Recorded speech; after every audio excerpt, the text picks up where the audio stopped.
तर सांगताय ना एवढ्या 2,500 प्रसंग भागवतात नवलाचे 2,500 त्याच्यातले फक्त 2च सांगितले. कवडं काही कीर्तन चालू द्या 2-4 वर्ष रोजही 2 घंटे नवलच बोलत राहायचं. मास सारखं येड विद्वान महाराज तर किती दिवस बोलते मास सारखा येडा. एवढ्या नवलाच्या गोष्टी 7व्या अवतारात सुरुवातीला 22 मारली 8व्या अवतारात ती 22 मारली. पण फरक होता 7व्या अवतारात 22 मारली त्यावेळेला 14 वर्ष काही दिवसाचं वय होतं. पण 8व्या अवतारात रघुनाथ बाबाजी 22 मारली का त्यावेळेला भगवंताचा जन्म झाला रात्री अष्टमीला. म्हणजे नवमी, दशमी, एकादशी, द्वादशी, त्रयोदशी, चतुर्दशी, अमावस्या 7 आणि अर्धी रात्र म्हणजे 7.5 दिवसाचं पोरग. भगवंताचं वय किती होतं 7.5 दिवसाचं. आणि 7.5 दिवसाच्या मुलाने शोषण करून एक बाई मारली. नवल केवढे केवढे नकळे कानवाचे कोडे. हे नाना प्रकारच्या नवलाच्या गोष्टी. तो जगाचा मालक मथुरेत जन्माला आला. नंदाच्या घराला मदने गोकुळाला माया उपजली तेथे. मायेचा जन्म झालाय मला ठेवा माया घेऊन या. उचलीला कमळापती बाईची बंधने गळती. हातापायातल्या बेड्या गळाल्या आणि घेऊन गेले तिथं गोकुळात. गोकुळीच्या सुखांत पार नाही लेखा. आजचं प्रसादाचं कीर्तन येऊ नये आपल्या वेळेस सोडाव. ट्रॅक्टर किती महागाईचा घेतला पाहिजे पण आपला बांध आला की मोडीलं पाहिजे. दुसऱ्याच्या बागात गेल्यावर ते रस्ते द्यायला माणसानं जपलं पाहिजे. काय होते वाटीभर वरणात वाटीभर तूप टाकली की दोन्हीची चव जाते. वाटीभर वरणात 2 चमचे तूप असावं. तूप खाल्ला असं वाटते आणि वरण खाल्ला असं वाटतं. दोन्ही संमिसळलं की सगळं मातीत जातं. नाही का कुठे लोक वेळ काढून आलेले असो. नाना प्रकारच्या खोड्या देवाने केल्या. रांगत रंगणी चोरीत लोणी धावून धरती गवळणी. एक खोडी सांगतो एक खोडी ऐका. काल्याच्या कीर्तनातली खोडी ऐकली की तिकडे खोड्या केलेलं पाप संपते. पण कळत न कळत बरं का तुम्ही मुद्दाम खोड्या करताना काल्यातल्या कीर्तनातल्या ऐकत आणि ते काही इतकं येड आहे का तुमच्या खोड्या भेटवायला. एकच खोडी सांगतो 5 मिनिटं मग आमचे प्रकाश शेठ 2 मिनिटं बोलतील. हो त्यांच्या शब्दाचा प्रकाश टाकू द्या ना. आता ते दिवस आले तर दिवसा प्रकाश टाकू. विठाला विठाला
महाराज वरे बसा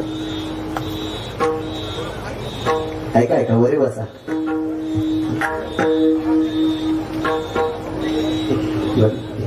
आदरणीय पूजनीय वंदनीय गुरुवर्य सुनील महाराज देवरगावकर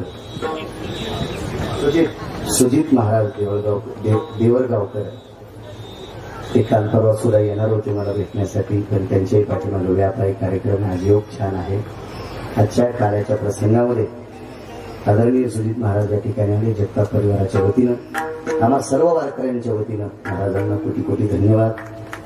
माझा त्यांनी सत्कार केला त्याबद्दल. कारण फार मोठा अधिष्ठान आहे देवरगावला. हरेकृष्ण बाबांची सजीवन समाधी आहे. मी त्या दिवशी दर्शन घेतलं. अशा समाधीच्या सानिध्यात असणारे आमचे सुजित महाराज तुम्हाला सुद्धा साष्टांग प्रणिपात करतो. भगवान कृष्ण परमात्मा नाना प्रकारचे खोड्या करत होते.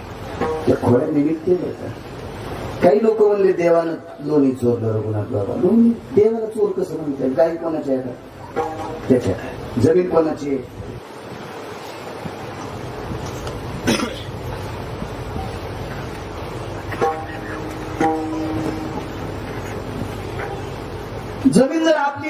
तुम्हाला मनाला वाटणं असं उत्पन्न का होत नाही? तुम्ही किती खत घाला, किती फवारण्या करा, किती मशागत करा, उद्या बागाची तोडणी आणि आज दारा पाड्या. कोणाच्या हातात आहे? ते आपलं नाही ना. निमित्ताचा धनी केला से प्राणी. आपण निमित्त मात्र आहेत. आपण फक्त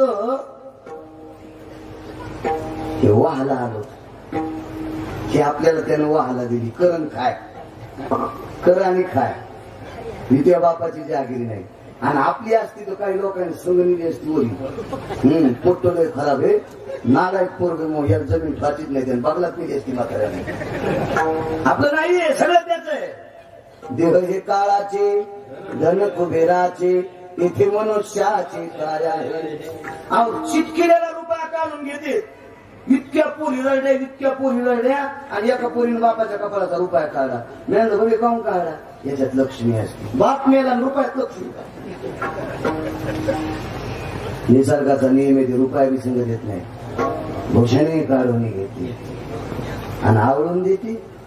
बांधून द्यायचो की भाषा आहे आमची भाषा म्हणी जा पक्का साखळीनं आवडून शोध. मेल्या उकडे मग हलत का? करा करा करा करा आवडून देत. याच्या पलीकडे सांगू का? आपलं आहे का सगळे? मेल्यावर राखून भरल्यावर तुमच्या त्या जागेवर काय ठेवते? तुमच्या इकडे दगड ठेवत का? दगड. एकदा म्हणलं दगड काऊन? पुन्हा म्हातारा घरी येऊन म्हणून जाळून दगडात फेकलंय. आणि आता पुन्हा कसं म्हातारा घरी? 3 दगड 4 सुगडं.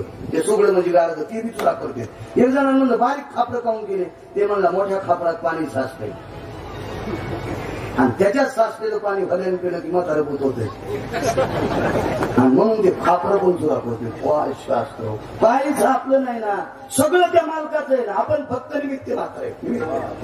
आणि तरी म्हणते कृष्णाने चोरी केली. चोट्ट्या कृष्णाकडे चोर असतो रे, नालाय का? ते कसला चोरायला? ते मालक आहे ना. सगळी सत्ता त्याच्या ताब्यात आहे ना. ज्या दिवशी आपल्यावर त्याची सत्ता आहे तोपर्यंत आपण मंडपात येत, बाजारात येत, घरात येत, यात्रेत येत, वारीत येत. ज्या दिवशी आपल्यावरची त्याची सत्ता संपल त्या दिवशी आपण मर्यादा असतो. ही सगळी त्याची ताकद आहे. म्हणून तर त्याला जगाचा मालक म्हणतात. कोणी मोठभर जमिनीचे मालक असतील तर तो विश्वाचा मालक आहे, ब्रह्मांडाचा धनी. हो, फक्त ऐकतो संतांचं.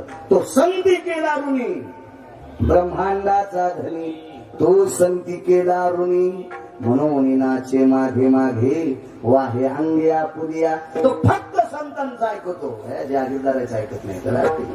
त्याला एकोण्या दिवशी बटन दाबून फुकायचं त्याच्या हातात. त्याला कसं चोर म्हणतात? चित्त चोरी येवे नंदाच्या. चोरी केली त्यानं, पण चित्ताची केली, अंतःकरणाची केली. हे दही दूध ताक हे रूप घे, हे सहज वापरले. लोणी चित्ताचं प्रतीक आहे. रुग्णात चित्ताचं प्रतीक आहे. एका घरी गेला, एक खोडी सांगतो माझ्या मराठवाडी भाषेतली. हेरी मी तिकडचीच भाषा बोलतो. तुमची भाषा शिकल्यावर पुढे मला पिकन माणसं खपक्या घालणार नाही ठेवणं तर सोनाराच्या मुसकुनीनं तो आपली ठेवते. खपक्याच घालून लागते.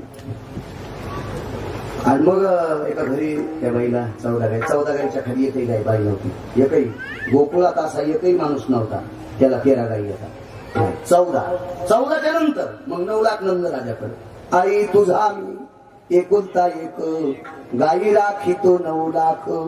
गाई राखून झिजली नको, मला जीव घाल.